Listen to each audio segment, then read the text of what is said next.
Halo, apa kabar semuanya?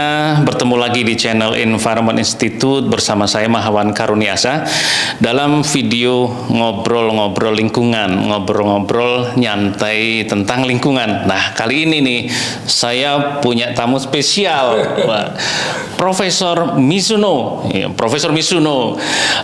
Tentu saja dari namanya itu pasti bukan dari Sunda, pasti namanya beliau dari Jepang gitu ya. Tapi jangan kaget tuh, nanti kita dengar beliau juga punya kemampuan bahasa Sunda gitu ya. Oke, genki desu ka? Ya, terima kasih. Waduh, arigato. Baik, ya. Arigato ya, terima kasih. Jadi itu ya bahasa Jepang sedikit lah ya. Terima kasih Prof Mizuno ya sudah hadir di podcast lingkungan Enviro yang biasa kita berkegiatan di channel Environment Institute. Nah, ini kita ingin mendengar cerita Prof Mizuno. Jadi ini para netizen Environment Institute tuh para anak-anak muda sama masyarakat ya.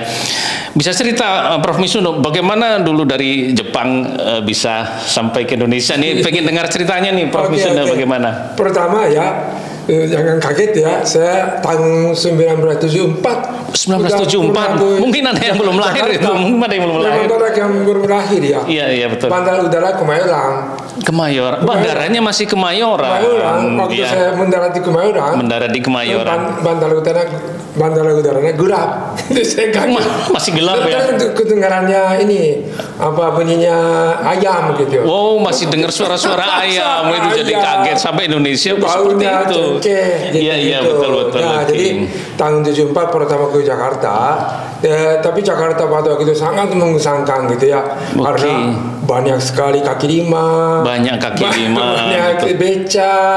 Saya pernah ke Jalan Salemba, Jalan Salemba separuhnya ditutupi dengan beca sama kaki lima. Wow, jadi zaman dulu itu waktu Profesor Mizuno datang di Indonesia di Jalan Salemba itu sebagian ada pedagang kaki lima, sebagian becak gitu ya. Jadi itu tapi malah senang gitu Prof Mizuno. Jadi itu saya ke Pasar Baru di Bandung juga ya. Pasar Baru di Bandung juga. Itu bangunnya cabe sama terasi. Luar biasa. Cabe, terasi. Nah, makanya kenapa bisa sampai bahasa Sunda itu? Karena juga beliau tidak hanya di Jakarta juga. Lama di Bandung. Lama di Bandung juga. Oke, Prof Mizuno. Nah, setelah datang di Jakarta ini kan banyak berkegiatan khususnya di lingkungan dan khususnya terkait ekosistem gambut ya. Itu bagaimana ceritanya, Prof? Ceritanya cukup panjang ya. Karena saya tertarik Indonesia, saya masuk lembaga penelitian di Tokyo, namanya Institute of Developing Economy. Dulu universitasnya apa ya di Tokyo? Saya Universitas Kyoto. Universitas Kyoto University dari Jepang. Fakultas Ekonomi Universitas Kyoto, saya lulus menjadi peneliti staf peneliti di IDE, Institute of Developing Economy di Tokyo. Saya ditugasi meneliti ekonomi Indonesia. Ceritanya begitu. Jadi waktu di Kyoto University itu sudah fokus di penelitian tentang pembangunan gitu tapi Indonesia. Kasusnya ekonomi di Indonesia. Nah, itu ceritanya begitu.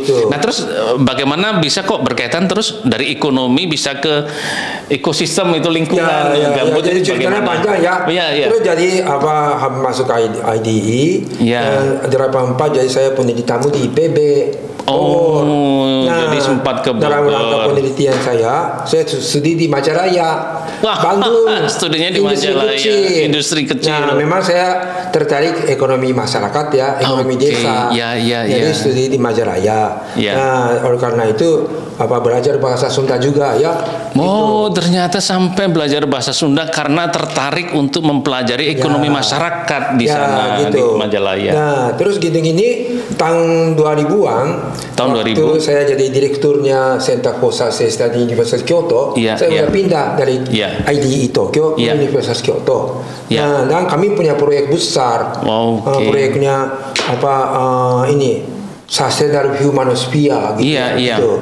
Dan tim kami mau meneliti forest sphere gitu ya. Jadi dunia kehutanan. Dunia kehutanan.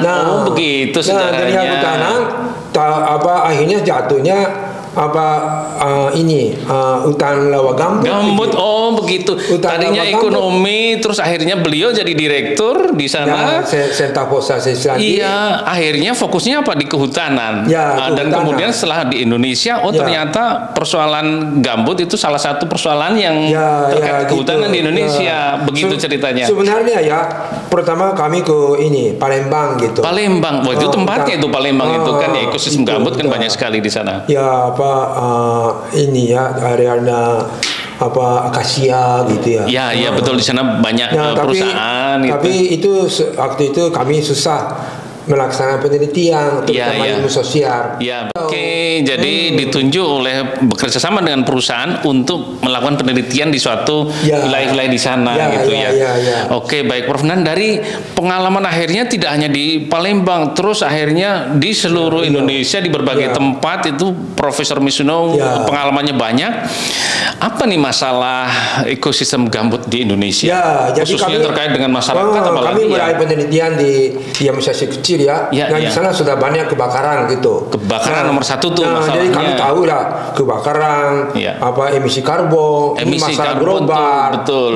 Jadi kami nanya, bagaimana Bapak ini emisi karbonnya bagaimana? Ini gambut itu sumber ini emisi karbon, kalau tidak terbakar pun tidak keluar karbonnya, apalagi kebakar gitu ya. Jadi begini netizen, ekosistem gambut itu terbentuk ribuan tahun. Jadi kayak daun-daun jatuh, ranting-ranting terus ngumpul tapi terurai tapi tidak sempurna. Terus menjadi gambut itu kayak pulau mengambang, bawahnya air gitu ya.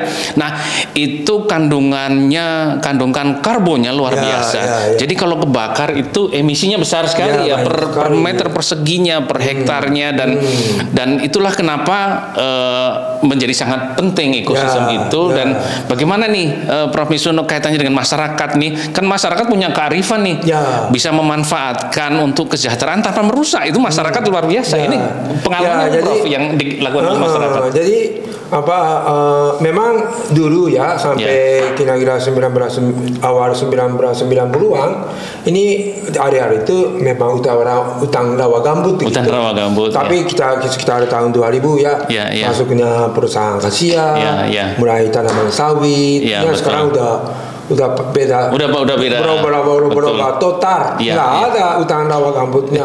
Udah semua tanah gersang. Atau lain pihak ada akasianya. Gitu ya. Terus kami nanyakan kepada masyarakat, bagaimana emisi karbon? Itu masyarakat sama sekali tidak tertarik. Masyarakat tidak tertarik kalau dengar-dengar apa sih emisi itu ya? Sama sekali. Sekarang kira-kira yang membuat masyarakat tertarik itu apa tuh?